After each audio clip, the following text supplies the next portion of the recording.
Capcom no Onoです。So my name is Yoshinori Ono, and I'm a producer at Capcom. And I'm here today to talk about the new title, and specifically about Hakan, the new character in it. So I'll give you a little background on Hakan and how he was devised.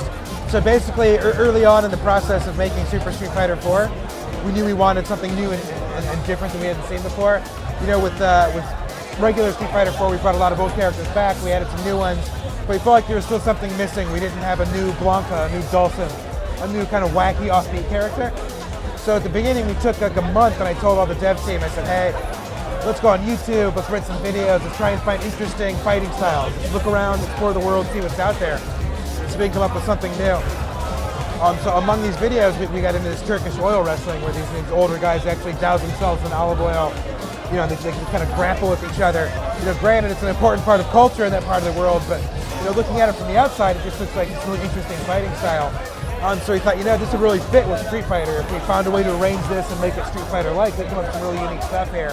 So that's how that was born. You know, we wanted kind of a new Dulcin or new Blanca for this new game, and Hakan kind of fills that role with his unique fighting style. So basically, our main kind of theme, what we were driving toward in regular Street Fighter 4, was kind of a class reunion of sorts, getting all these old characters together, rejoining the user themselves with Street Fighter again, you know, getting them used to it again.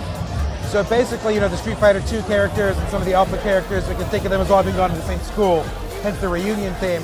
Whereas the Street Fighter 3 characters are kind of different. Maybe they went to the same school, but they were in a different department. Maybe they were studying the engineers or something, while the Street Fighter 2 and Alpha people were the humanities department, something like that. So a little bit different, and they were kind of hard to do right away.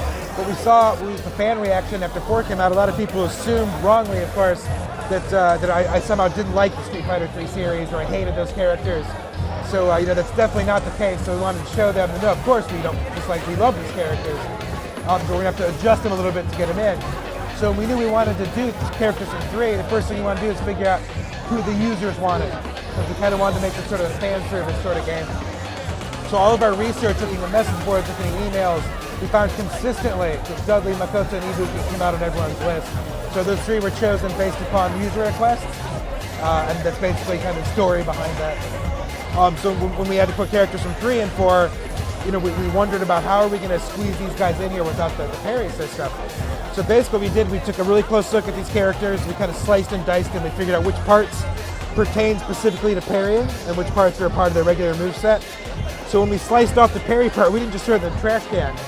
We took it aside, we said, how do we arrange this, how do we fix this, how do we alter this to squeeze it into the Street Fighter 4 mold. We don't want to take things away, we want to kind of change it up a bit.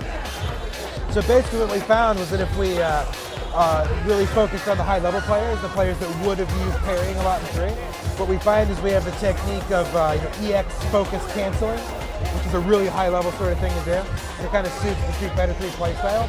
So you know, they can no longer parry in the pure sense, but they have kind of a similar high-level strategy that people can use.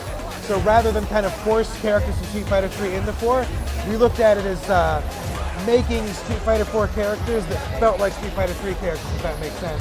So we kind of arranged them, we touched them up, we brushed them up a bit, changed them up, and then put them in 4 so they felt natural but still retained some of that challenge, some of that high-level sort of strategy that Street Fighter 3 characters always had. So hopefully we got there where we needed to be. The users will make the final call there.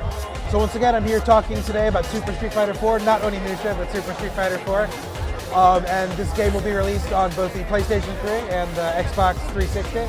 The release date in North America is April 27th. So by all means, when the 27th rolls around, pick it up, check it out. We think it represents a really big leap from Street Fighter 4, so I hope you really enjoy it.